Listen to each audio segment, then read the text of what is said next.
الحمد لله رب العالمين والصلاة والسلام على نبينا محمد وعلى آله وصحبه أجمعين. Assalamu alaikum wa rahmatullahi wa barakatuh. And welcome, dear viewers, to another episode of The Virtues of Islam.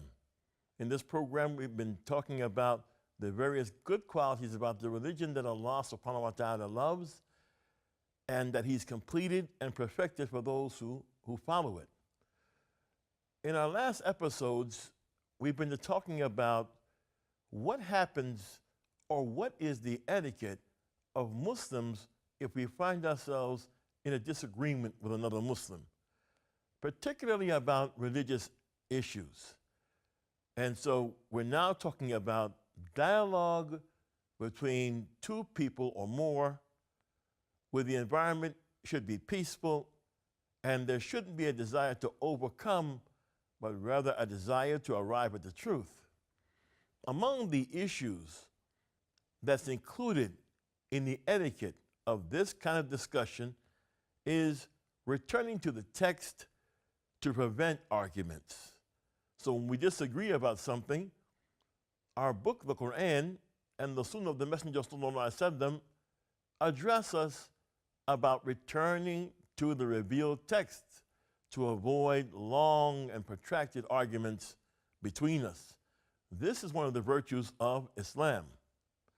Whenever there's a disagreement, boundaries are necessary to keep the discussion disciplined and to control its distance. Allah subhanahu wa ta'ala said, مَا خَلَفْتُمْ فِيهِ مِنْ شَيْءٍ فَحُكْمُهُ إِلَى اللَّهِ. Translation which is, and in whatsoever you differ, the decision of it is with Allah, meaning that He, subhanahu wa ta'ala, is the ruling judge. Allah subhanahu wa ta'ala also said, فَإِن تَنَازَعْتُمْ فِي شَيْءٍ فَرَدُّوهُ إِلَى اللَّهِ وَالرَّسُولِ إِن كُنتُمْ تُؤْمِنُونَ بِاللَّهِ وَالْيَوْمِ الْآخِرِ ذَلِكَ خَيْرٌ وَأَحْسَنُ تَأْوِيلًا. Translated to mean, and if you differ in anything, amongst yourselves, refer it to Allah and His Messenger, peace be upon him, if you believe in Allah and the last day. That is better and more suitable for a final determination. And when the verse says the Rasul sallallahu alaihi wasallam in his life, it means the matter should have returned to him, and after he died sallallahu alaihi wasallam, it means it should return to his sunnah. Ibn al-Qayyim al-Jawziyah, rahimahullah ta'ala, said that the word shay'in, which is indefinite, meaning anything, in the context of something conditional, is a general meaning of anything that believers differ about.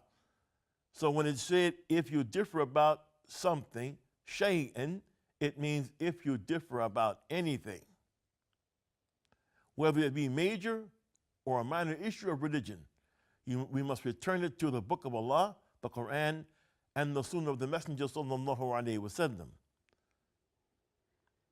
The Book of Allah and the Sunnah of the Messenger sallallahu alaihi wasallam contain the clarity and sufficiency in its rulings to settle the point of difference. You will find information, and that is one of the virtues of Islam. In the religion, if a person is looking for an answer in the religion of Islam, he will find it in the text. He will find that difference or the answer to that difference in the Quran, or he'll find it in the Sunnah. If this was not the case, there would be no command from Allah to return to these texts. It also constitute a contradiction for Allah to tell you to refer to something and it wasn't true. To tell you it could cure or stop a dispute, and then that wasn't true. So what is true about anything which we differ about, we'll find the clarity in the Quran and in the Sunnah. The great Sheikh of Islam, Ibn Taymiyyah, said, if the Muslims differ about an issue, they must refer back to Allah and refer back to His Messenger sallallahu alaihi wasallam. Furthermore, whichever side is indicated by the book and the Sunnah as correct, they must follow that. And that's also part of the adab, part of the etiquette of having a discussion or a debate or a disagreement. When it's clear who's right, then the other side must then acquiesce, meaning refer to the truth and not continue to argue. This conduct is correct because nothing ever settled disputes between people except a scripture that was sent down from the heavens. If they refer instead to their intellect, everyone has intellect to refer to. So in other words, if I'm going to refer to what I think, my mind and your mind, brothers and sisters, is a flow of thoughts based upon what we see and based upon our experiences. If we're going to refer to our intellect, then everyone has an intellect.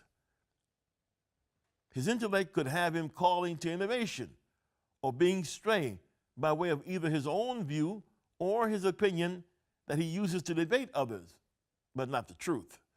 However, if he holds on to the book and holds on to the sunnah, Allah will guide him to the straight path. This is because the legislation is like Noah's ark. Whoever rides it is saved. Whoever does not get on board will drown. And Imam Sharjah, may Allah have mercy upon him, said, arguing parties will either agree on something that both recognize or they will not. If they cannot agree on anything, then their discussion has no benefit. If we're discussing something and we disagree, if we can't agree on anything, there isn't any benefit to the discussion. This discussion will occur, but will be useless and will not achieve the purpose. This is because the purpose of a discussion is to bring someone who disagrees back to what is correct using references that he understands. To attempt to correct someone with something that he does not understand is making him responsible for something beyond his ability. And Islam does not do that. Islam only has people responsible for that they're able to accomplish, and never something that they're not able to accomplish. Therefore, arguing parties must be brought back to evidence they can agree upon. Behind the discussion is the aim of agreement. Behind the disagreement is to reach an agreement. This is indicated by Allah's statement, فَإِن تَنَازَعْتُمْ فِي شَيْءٍ فَرَدُّوهُ إِلَى اللَّهِ وَالرَّسُولِ إِن كُنتُمْ تُؤْمِنُونَ بِاللَّهِ وَالْيَوْمِ الْآخِرِ ذَلِكَ خَيْرٌ وَأَحْسَنُ تَأْوِيلًا. And if you differ in anything amongst yourselves, refer it to Allah and His Messenger. May Allah have mercy upon him. If you believe in Allah and the last day, that is better and more suitable for a final determination. There's no difference about the book and no difference about the sunnah of the Messenger ﷺ among the people of Islam. We all agree that it is true. These texts are fundamental references in issues where differences occur. A footnote to this, and that is the return to the two noble revelations must be according to the understanding of those who preceded us. It must be according to the predecessors, otherwise known as the Salaf or a Salaf al-Salih, and their understanding must take precedence over those who came after them for a number of reasons. And we spoke about this in previous episodes. We're talking about issues dealing with belief and issues dealing with acts of worship and issues dealing with human character that was prescribed and described by the Book of Allah and the Messenger ﷺ, and issues of how human beings should treat other human beings and how they should treat even other members of the creation. This has to be taken by those who were there when it was revealed and who were taught first about its meaning. The Salaf al-Salih, And their understanding must take precedence over those who came after them for a number of reasons. Among these reasons are the following. The first reason, the Sharia, the legislation that we all agree is true, was originally addressed to them before anyone else. They got it correct under the guidance of the Messenger of Allah sallallahu alaihi wasallam before anyone else ever did. 2, they lived at the time of the revelation. They knew the circumstances surrounding the revelation. They could place the evidence along with the events and conditions of that time. So if you wanted to know what was happening at the time and place an evidence in proper context, the companions understood the context because they lived it. 3, they were people who possessed fluency in the Arabic language. Revelation came in their language. And the Messenger of Allah sallallahu alaihi wasallam clarified for them anything that was unclear to them. So if you're reading about Sharia, things in the Quran and about the Sunnah, things the Prophet sallallahu alaihi wasallam would say, and the companions, even though they spoke Arabic, wouldn't understand a particular point, they always asked the Messenger sallallahu alaihi wasallam. So they got clarity during their time. Another reason, the text of the Book of Allah and the Sunnah of the Messenger sallallahu alaihi wasallam verify the superiority and elevated position of the companions. The narrations that verify this are numerous. For instance, the Prophet Muhammad sallallahu alaihi wasallam said, خَيْرُ النَّاسِ قَرْنِي ثُمَّ الَّذِينَ يَلُونَهُمْ ثُمَّ الَّذِينَ يَلُونَهُمْ. He said, the best people are qarni, my generation of people. Then those who came after them, and those who came after them.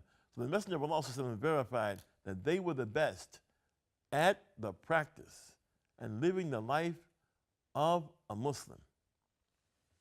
Also, Allah designated them to be the Imams of Deen for those who came after them.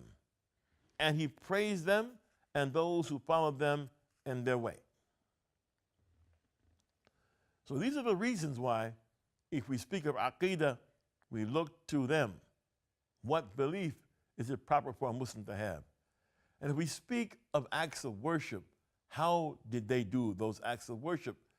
Because they got it from the Messenger of Allah, sallallahu alaihi wasallam. And when we speak of character, for instance, the Messenger of Allah, sallallahu alaihi wasallam, once said, no one goes to paradise who has a mustard seed of pride. And He called it kibr. A man listening to the Messenger of Allah sallallahu alaihi wasallam thought this word kibr meant that a person looking good. And he asked the Messenger sallallahu alaihi wasallam, he said, doesn't a man like to look good in his clothes?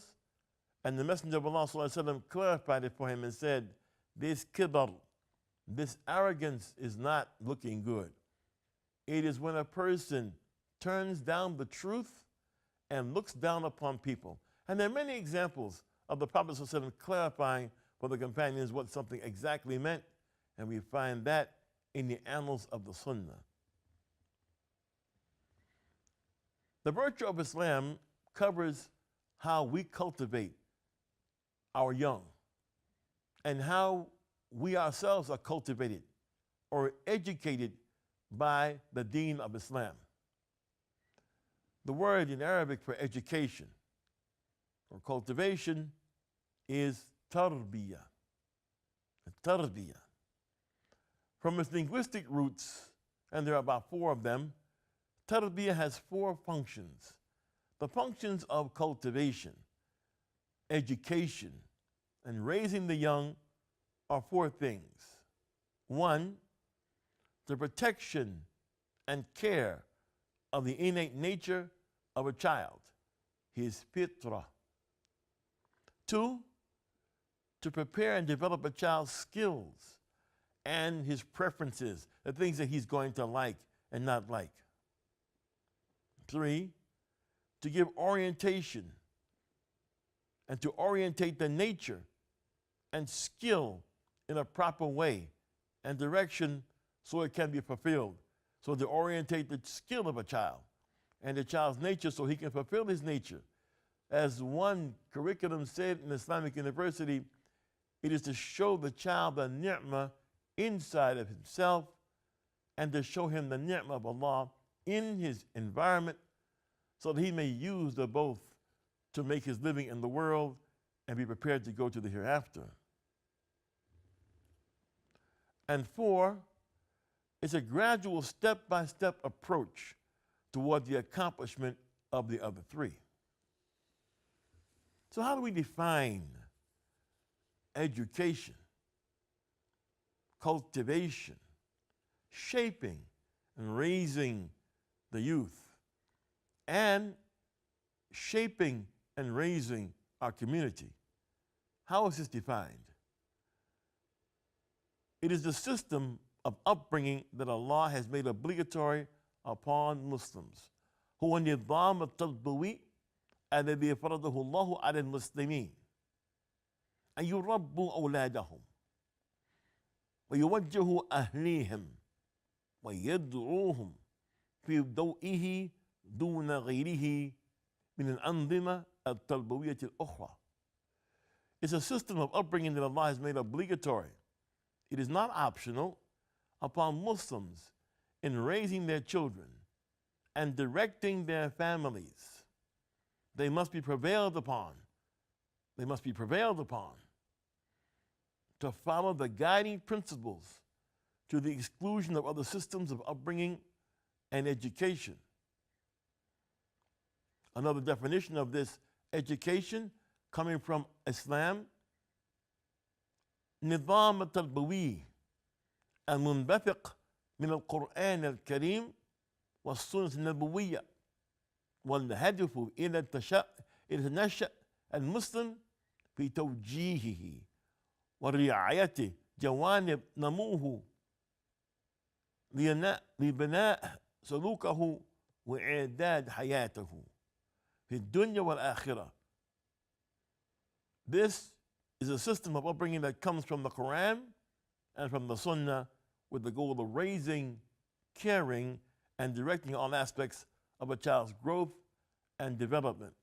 More about this topic in our next episode, inshallah. I'm Talib Abdullah for the Sharjah Media Corporation. Assalamu alaikum wa rahmatullahi wa barakatuh.